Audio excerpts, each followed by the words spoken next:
কি গো, তোমার খাবারটা রেডি হয়ে গেছে? হ্যাঁ হ্যাঁ দিচ্ছি। এনাও তোমার টিফিন। কাল তোমার থেকে আমি 5,000 টাকা চেয়েছিলাম, দিয়েছো তুমি আমাকে? কোনো কিছু দেওয়ার তো মুরত নেই। তোমাকে বিয়ে করেই না আমার ভুল হয়েছে। এর থেকে ভালো তুমি যদি একটা ভিখারিকে বিয়ে করে নিতা।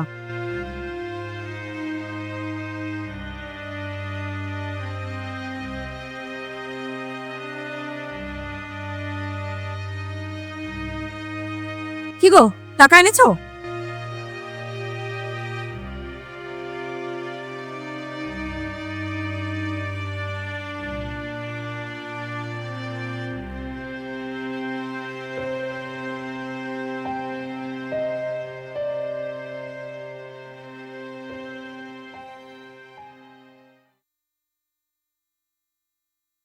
কি গো মৌ, অলোক কি অফিস থেকে এসছে? ও কাকু, না অলোক তো এখনো বাড়ি আসেনি। কেন, কোনো দরকার ছিল? হ্যাঁ, ওর সাথে একটু দরকার ছিল।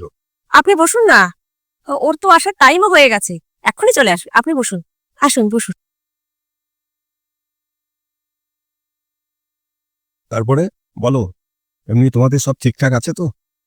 ঠিক বলতে ওই আর কি চলে যাচ্ছে। কেন, কিছু হয়েছে নাকি? আঙ্কেল, আমার ভাগ্যটাই খারাপ। কি কুলক্ষণে যে আমি অলোককে বিয়ে করতে গিয়েছিলাম। কেন, সংসার চালানোর জন্য অলোক কি টাকা পয়সা দেয় না? না সেটা তো দেয়। তাহলে কি নিজে সব পূরণের জন্য এদিক ওদিক বাজে খরচা করে? না না আঙ্কেল, ও বাজে খরচা একদমই করে না। ও সারাদিন কষ্ট করে যে পয়সা ইনকাম করে সেটাও সংসারের পেছনেই খরচা করে। তাহলে কি বাচ্চাদের স্কুল ফিস দিতে দেরি করে ও? সেটাও টাইম মতোই দিয়ে দেয়।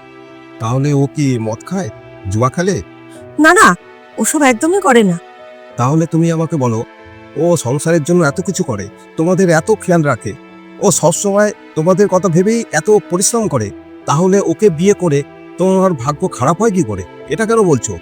আমি তো বলবো যে তুমি অনেক ভাগ্যবান যে তুমি এরকম একটা স্বামী পেয়েছো যে তোমার এত চিন্তা করে, সবসময় ওর পাশে থাকবে, ওর খেয়াল রাখবে, কারণ ওই তোমার প্রকৃত জীবনসঙ্গী।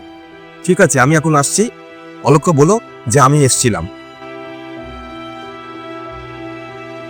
ও চলে এসো তুমি। তুমি না আমাকে ক্ষমা করে দাও, ওর অনেক বড় ভুল হয়ে গেছে। আমি বুঝতে পারিনি গো।